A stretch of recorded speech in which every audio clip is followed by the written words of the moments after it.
Hello friends, welcome to our channel. இன்னைக்கு நம்ம என்ன பார்க்க போறோம்னா 12th standard physicsல first lesson electrostaticsல book back answer second romanல நம்ம question answer first 3 question answer நம்ம இப்போ பிரீஃபா பார்க்கலாம்.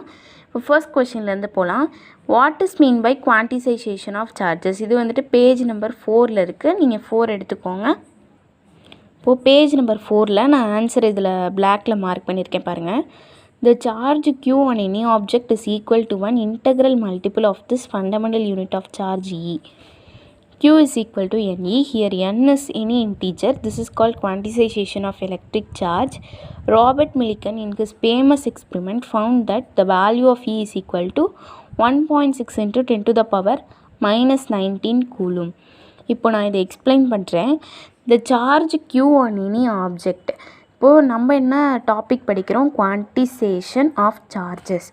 குவான்டிசேஷனுக்கு இங்கே க்யூ ஸ்டார்டிங்கில் இருக்கு இல்லையா, நீங்கள் கேபிட்டல் க்யூ போடவே கூடாது, ஸ்மால் க்யூ தான் போடணும். ஓகேவா, இதுதான் நம்ம கண்டுபிடிக்க போகிறோம். குவான்டிசேஷன் அப்படின்னா அளவு, எவ்வளோ அளவு வந்துட்டு சார்ஜஸ் இருக்குது, அந்த அளவு, அந்த சார்ஜஸோட அளவை எப்படி நம்ம வந்துட்டு கண்டுபிடிக்கிறது, அதுதான் இந்த டாபிக். ஓகேவா, the charge q on any object is equal to one integral multiple of this fundamental unit of charge E.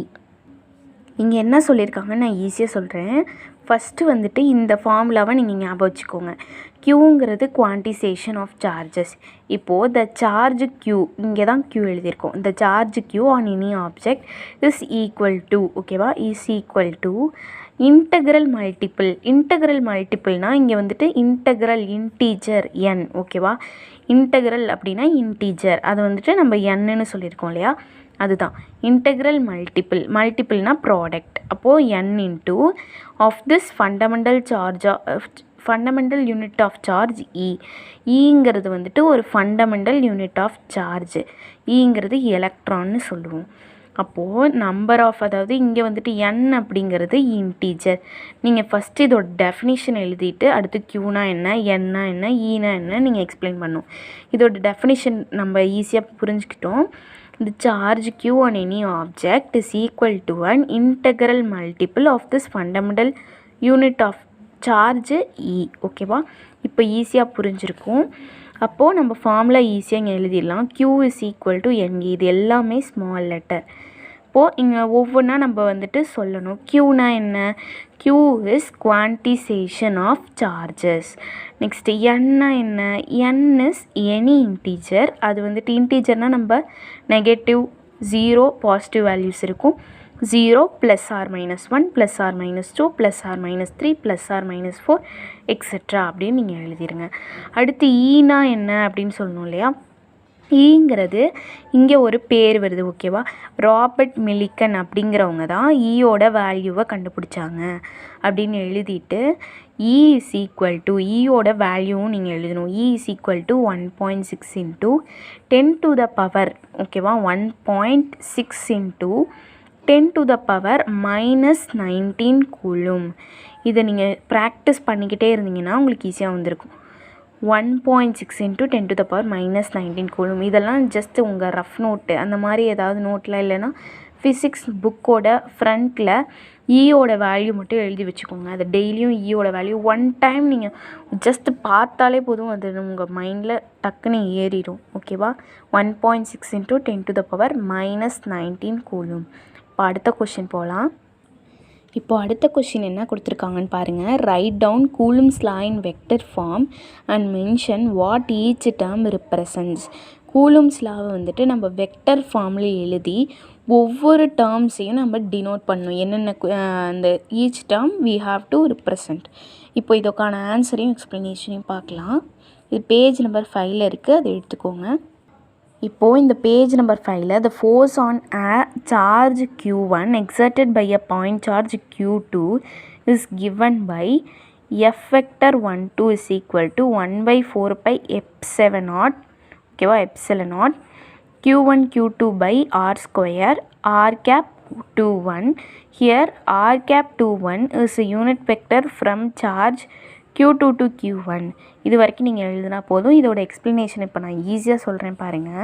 the force on a charge q1. இப்போது நம்ம இந்த டயக்ராம் எடுத்துக்கலாம். இங்கே பாருங்கள், பக்கத்தில் ஒரு டயக்ராம் பக்கத்து பேஜ்லேயே இருக்கும். இப்போது இது q1, இது q2. இங்கே என்ன சொல்லியிருக்காங்கன்னு பாருங்கள். the force on a charge q1 exerted by the point charge q2.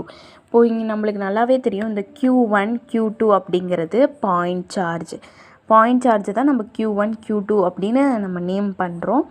இப்போது இதை நான் சிம்பிளாக சொல்கிறேன் பாருங்கள். இப்போது இங்கே என்ன கொடுத்துருக்காங்க, the force on a charge q1 exerted by the point charge q2. அப்போது நம்ம இப்போது ஒரு ஃபோர்ஸ் வந்துட்டு q2க்கு கொடுக்குறோம். ஓகேவா, நம்ம ஒரு ஃபோர்ஸ் கொடுக்குறோம் எக்ஸ்டர்னலாக. இங்கே ஏற்படுற ஃபோர்ஸ் வந்துட்டு இந்த q1ல் எவ்வளோ ஃபோர்ஸ் வந்துட்டு இதில் வந்துட்டு பட்டிருக்கு அப்படிங்கிற மாதிரி. இப்போ நான் இதை ஈஸியாக சொல்கிறேன். இப்போ நீங்களும் இருக்கீங்க, உங்கள் ஃப்ரெண்டும் இருக்கீங்க. இப்போது உங்கள் ஃப்ரெண்டு வந்துட்டு q1 அப்படின்னு வச்சுக்கோங்க, நீங்கள் q2 அப்படின்னு வச்சுக்கோங்க. இப்போ யாராவது உங்களை வந்து ஹிட் பண்ணும்போது, நீங்கள் பக்கத்தில் இருக்கீங்கன்னு வச்சுக்கோங்க, யாராவது உங்களை ஹிட் பண்ணும்போது நீங்கள் 2 பேரும் மோதிக்குவீங்க இல்லையா, உங்களுதில் ஃபோர்ஸ் அதிகமாக இருக்கும், இவங்க மேலே படும்போது ஃபோர்ஸ் கொஞ்சம் கம்மியாக இருக்கும். அந்த ஃபோர்ஸை தான் நம்ம எப்படின்னு கால்குலேட் பண்ணுறோம். ஓகேவா, இது நீங்கள் உங்கள் ஃப்ரெண்டு, உங்களுக்கு கொடுக்கப்பட்ட ஃபோர்ஸ் வந்துட்டு உங்கள் ஃப்ரெண்டு மேலே எவ்வளோ ஃபோர்ஸ் வந்துட்டு அப்ளை ஆகியிருக்கு அப்படின்னு கண்டுபிடிக்க போகிறோம். அதுதான் வந்துட்டு இந்த எக்ஸ்ப்ளனேஷன். ஓகேவா, இப்போ இதை பாருங்கள், ரொம்ப நல்லா புரியும். the force on a charge q1 exerted by the point charge q2. q2வால் நம்ம எக்ஸர்ட் பண்ண ஃபோர்ஸ் வந்துட்டு q1ல் எவ்வளோ இருக்குது அப்படிங்கிறது தான் இந்த formula. f vector 1 2 is equal to 1 by 4 pi epsilon naught q1 q2 by r square r cap 21. இதை வந்துட்டு நான் சிம்பிள் எக்ஸ்ப்ளனேஷனில் நோட்டில் எழுதி காமிக்கிறேன். இதை பாருங்கள், இதை நான் ஈஸியாக எக்ஸ்பிளைன் பண்ணியிருக்கேன். f is equal to k into q1 q2 by r square. இதுதான் நம்ம ஜென்ரலாக கூலும்ஸ் லாவை ஸ்கேலார் ஃபார்மில் நம்ம எழுதுவோம், இந்த வெக்டர்லாம் இல்லாமல். இதே வெக்டர் ஃபார்ம் பாருங்கள், வெக்டர்னால் ஒரு லைன் போட்டுக்குவோம், அப்புறம் ஆர் கேப் சேர்த்துக்குவோம், அவ்வளோதான். இப்போது கே எஃப் வெக்டர் அப்படின்னு போட்டுக்குவோம். K q1 q2 by r ஸ்கொயர்லாம் அப்படியே தான் இருக்கும். அடுத்து எக்ஸ்ட்ரா நம்ம என்ன ஆட் பண்ணிக்கிறோம், ஆர் கேப், ஏன்னா இது நம்ம வெக்டர் ஃபார்மில் எழுதியிருக்கோம். இப்போ அடுத்தது பாருங்கள், நம்மளுக்கு ஆல்ரெடி தெரியும் கேவோட value 1 by 4 pi epsilon naught. அப்போ நம்ம கேக்கு பதிலாக இதை எழுதலாமா? அப்போது எஃப் இஸ் ஈக்குவல் டு கேக்கு பதிலாக 1 by 4 pi epsilon naught q1 q2 by r square. இப்போது இதையே நம்ம வெக்டர் ஃபார்மில் எழுதுனா F vector is equal to, இதெல்லாம் ஒரு சேஞ்சுமே இருக்காது, எக்ஸ்ட்ரா நம்ம என்ன பண்ணுவோம், ஆர் கேப் மட்டும் ஆட் பண்ணுவோம், அவ்வளோதான். ஓகேவா, இங்கேயும் ஈஸி, இதுதான் ஜென்ரல். இதை வந்துட்டு வெக்டர் ஃபார்மில் இப்படி எழுதுவோம். அடுத்து கேக்கு பதிலாக நம்ம இப்படி எழுதணும், 1 by 4 pi epsilon naught போட்டோம்னா இது ஸ்கேலர் ஃபார்மில் எப்படி இருக்கும், வெக்டர் ஃபார்மில் எப்படி இருக்கும் அப்படிங்கிறத பார்த்தாச்சு. இதெல்லாம் நீங்கள் வந்துட்டு இந்த கொஷினுக்கு எழுத தேவையில்லை, நான் சிம்பிளாக எக்ஸ்பிளைன் பண்ணுறதுக்கு தான் நான் இது பண்ணுறேன்.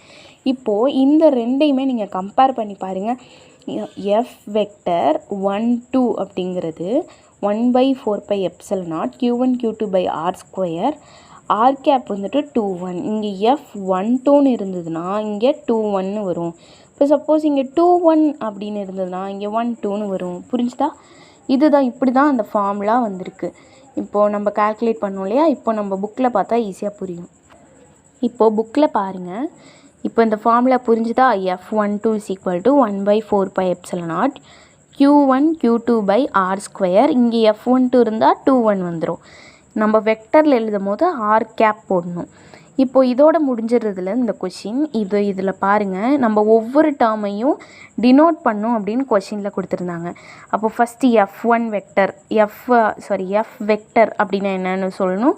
நெக்ஸ்ட்டு 1 by 4 pi epsilon naughtனா என்னன்னு சொல்லணும், q1 q2லாம் என்னன்னு சொல்லணும், ஆர்னா என்னன்னு சொல்லணும், ஆர் கேப்னா என்னன்னு சொல்லணும்.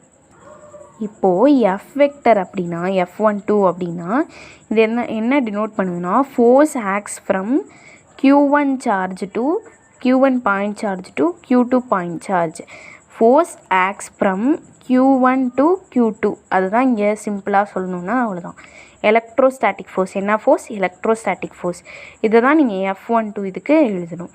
அடுத்து 1 by 4 pi epsilon naughtனா என்ன, நம்ம ஆல்ரெடி தெரியும், k is equal to 1 by 4 pi epsilon naught. அப்போது கேங்கிறது, கேவோட வேல்யூ நீங்கள் நோட் பண்ணி வச்சுக்கோங்க. அதே பேஜில் 3rd பாயிண்டில் இருக்குது பாருங்கள், 9 × 10⁻⁹ newton metre square coulomb power -2. இதை வந்துட்டு நீங்கள் எழுதியே ஆகணும். ஓகேவா? 9 × 10⁹ 9 அந்த ஈஸியாக இருக்குல்ல, அது நீங்கள் ஈஸியாக எழுதிடலாம், ஒன்றும் பிரச்சனை கிடையாது. அடுத்து கே, இது முடிஞ்சிருச்சா? அடுத்து Q1 Q2 அப்படின்னா என்ன? Q1 Q2 நான் என்ன சொன்னேன்? பாயிண்ட் சார்ஜ் அப்படின்னு சொன்னேன். சார்ஜஸ் அப்படின்னு ஜென்ரலாக சொல்லலாம், பாயிண்ட் சார்ஜுன்னு தான் நீங்கள் சொல்லணும். Q1 Q2 R the point charges. அடுத்து ஆர் சொல்லணும் இல்லையா? ஆர் வந்துட்டு distance between the Q1 and Q2, அதாவது distance between the 2 point charges அப்படின்னு எழுதிடலாம். நெக்ஸ்ட் R⁻21 அப்படின்னா என்னென்னா, இங்கே கொடுத்துருக்காங்க, நான் ஃபஸ்ட்டு சொல்ல மறந்துட்டேன். R⁻ அப்படிங்கிறது யூனிட் வெக்டர். நம்ம வந்துட்டு மேக்ஸில் கூட வெக்டர் அல்ஜீப்ராவில் கூட படிச்சிருப்போம்.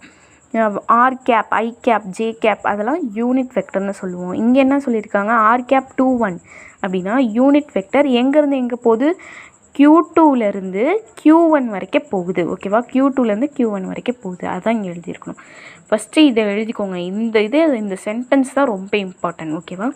நெக்ஸ்ட் இந்த ஃபார்முலா வந்துட்டு நீங்கள் ஈஸியாக ஞாபகம் வச்சுக்கலாம், டெரிவேஷன் தெரிஞ்சாலே ஞாபகம் வச்சுக்கலாம்.